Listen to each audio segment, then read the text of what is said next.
Bonsoir à tous et à toutes, je suis encore un peu ému puisque j'ai vu une émission documentaire qui traite d'affaires criminelles, d'affaires qui passent aux assises. Je ne citerai pas l'émission, je ne dirai pas quelles sont les personnes incriminées puisque, comment vous dire, la personne qui d'ailleurs n'a pas été condamnée, elle, qui faisait partie de cette émission, donc qui témoignait pour son conjoint d'ailleurs, m'a paru tellement nocive, mais dans le sens dangereuse, par personne interposée, que je n'ai pas envie qu'elle me repère, j'en suis là, tellement cette personne me semble méchante, néfaste, à un point que je n'avais pas encore remarqué chez quelqu'un d'autre. C'est-à-dire que même, je dirais, enfin j'exagère peut-être un peu, Ted Bundy me paraissait moins dangereux.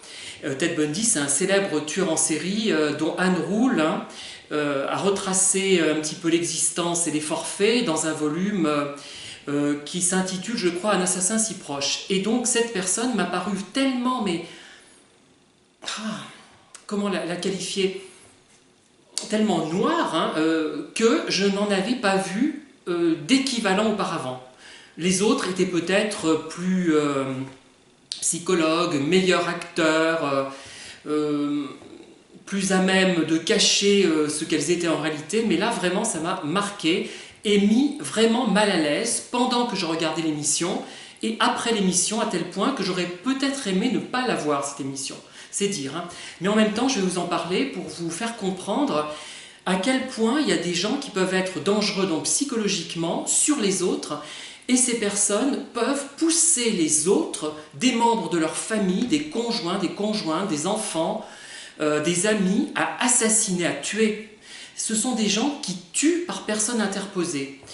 Alors, comment elle s'y est prise? Je pense que cette personne a manipulé son conjoint ou sa conjointe, lui a tellement monté la tête contre quelqu'un d'autre, contre une personne qui a été effectivement assassinée, sauvagement, que le conjoint et la conjointe n'avaient pas le choix. Elle était tellement endoctrinée, avec toutefois peut-être une tendance, elle aussi, à la malveillance, mais je n'en suis même pas sûr, j'en suis même pas certain. Je pense que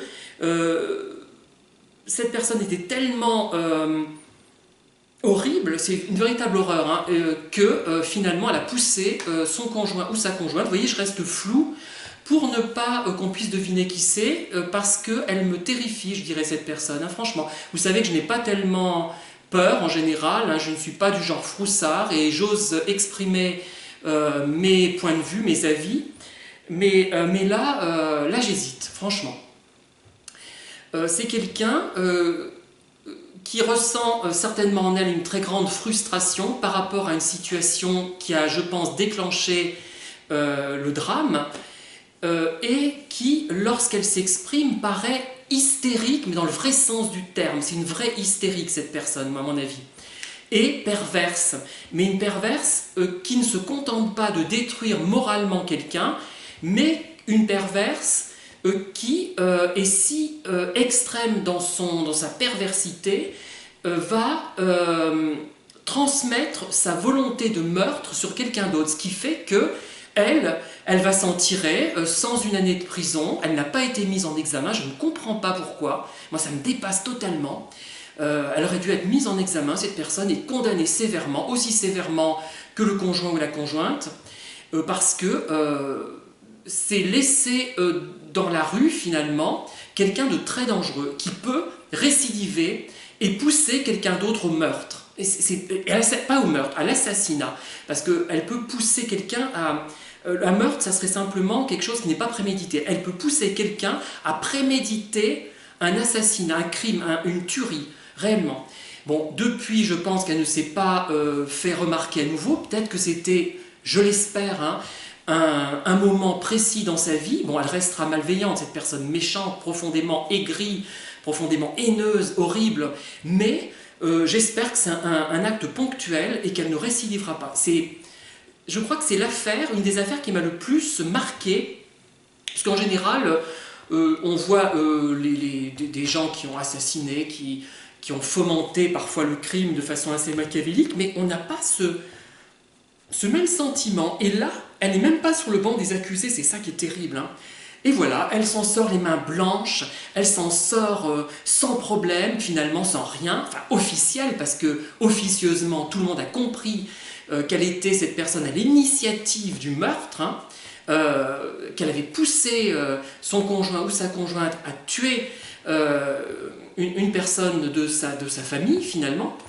Et vraiment, vraiment c'est très très très très marquant. J'ai regardé ce qu'il y avait à l'issue de la vidéo, les commentaires ont été désactivés. Je pense que c'est prudent pour ne pas attiser la haine et ça pourrait avoir pour conséquence, je pense, peut-être un nouveau meurtre. On ne peut pas savoir, hein, il faut vraiment être très prudent. Il y a les pervers qui vraiment, eux ne vont pas se salir les mains finalement et vont demander à l'autre de façon plus ou moins ambiguë, plus ou moins forte, en jouant sur les sentiments, en jouant sur l'horreur, en inventant des mensonges énormes. Ils vont tuer par personne interposée. Ça, vraiment, il faut le retenir. J'en ai jamais pris conscience à ce point-là en voyant cette vidéo. Voilà. Donc je n'en dis pas plus parce que je n'ai pas envie de me faire massacrer par personne interposée. J'ai encore d'autres choses à faire, mais dans quelques années, quand je serai vraiment, si j'atteins un âge avancé et que j'ai dépassé les 80 ans, je fais des vidéos, je dévoile carrément le nom de la personne en question. Et là, je me fais assassiner par une personne qui aurait été montée par cette monstruosité, enfin par cette personne monstrueuse, hein, qui est vraiment horrible, et j'y passerai, ça abrégera mes jours, voilà. Voilà une petite vidéo qui n'a pas apparemment de grandes conséquences, mais qui est très très importante, parce qu'elle m'a fait prendre conscience à quel point, jusqu'où ça pouvait aller, et jusqu'où on pouvait aller. Bon, on le sait en théorie, mais je ne l'avais jamais vu en réalité, voilà. Merci de m'avoir écouté, et à très bientôt pour de nouvelles vidéos.